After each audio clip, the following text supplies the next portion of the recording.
এর আগে আমরা অধ্যায় 1.1-এ 6টা অঙ্ক করেছিলাম, ঠিক আছে।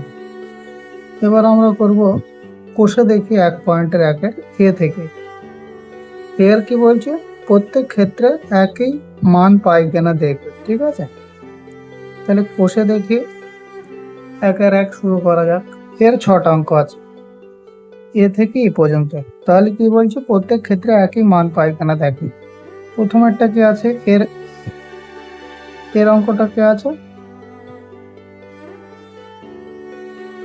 তাহলে ইজ ইকুয়াল টু, প্রথমে কি আছে, ব্র্যাকেট আছে, ব্র্যাকেটের মধ্যে কি আছে 4 - 2। তাহলে এদের কাজটা আগে করে নেব। তাহলে যেমন আছে তেমন লিখে নেব।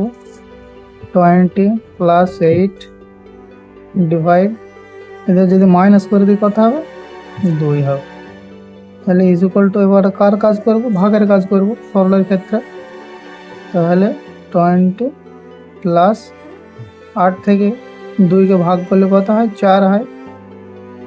তাহলে ইজ ইকুয়াল টু 20 + 4 24। তাহলে এর উত্তরটা কি হলো, 24। এখানে লিখতে হবে আমাদের কি, এই 3টে ফটকা দিলে মানে নির্ণয় সরল ফল হলো কত, 24। তারপর বিটটা কি বলছে দেখতে হবে আমাদের, প্রতি ক্ষেত্রে এক হচ্ছে কিনা সেটা দেখবে। তাহলে বি নম্বরটা, তাহলে এখানে আমরা ব্র্যাকেটের কাজ আগে সেরে নেবো। তাহলে এগুলোকে 28 করতে দেবো।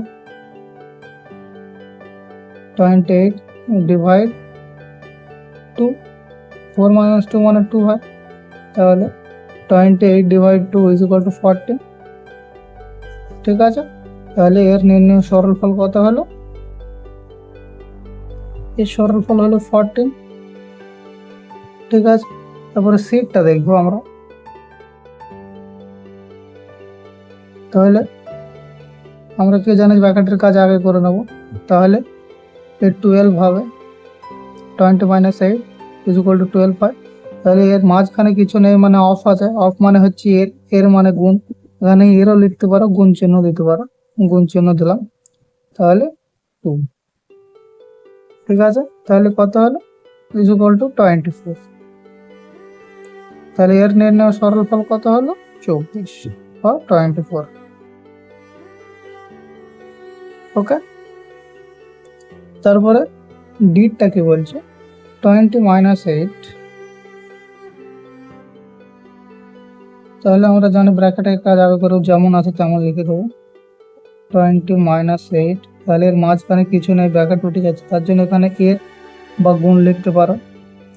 গুণ লিখলে এখানে হবে না, এখানে এরই লিখতে হবে, এরই লিখবা এখানে 2 বা 2, 4 - 2 ইজ ইকুয়াল টু 2।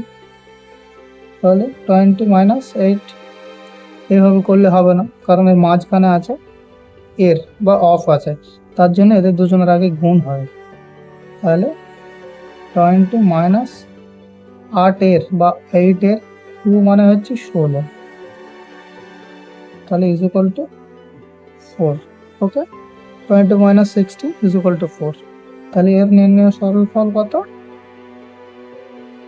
4। ওকে। তারপরে আসে ইটটা। এতে কি বলছে, ব্র্যাকেটে 20 + 8 আছে। তাহলে ফার্স্ট আমাদের ব্র্যাকেটের কাজ করতে হবে। 20 + 8, 28 ডিভাইড 4 - 2। তাহলে ফের আমাদের ডিভাইডের কাজ করতে হবে। 4 × 7 = 28, তাই তো। 4 ঘরে নামতে পড়ো, 4 × 7 = 28। তাহলে 7 হবে।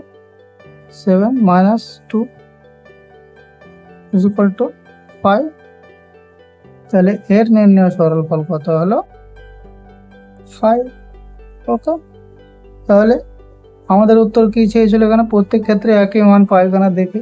মান পাইনি একই, সবাই আলাদা আলাদা মান হয়েছে। দেখো এই দুজনের এক হয়েছে, এ আর সি এর দুজনের 24 হয়েছে, কিন্তু বিডিই এদের সবার আলাদা আলাদা হয়েছে, ঠিক আছে। তাহলে 1.8টা হয়ে গেল। তো ওটা 1.b কি বলছে, 12, 6, 3 ও 1 দিয়ে নিজে এইরকম সরল অঙ্ক তৈরি করে ও কি মান পায় দেখি। তাহলে তোমাদের এখানে আমি পাঠিয়ে দিচ্ছি, তোমরা এটা বাড়িতে হোমওয়ার্ক করবে, ঠিক আছে?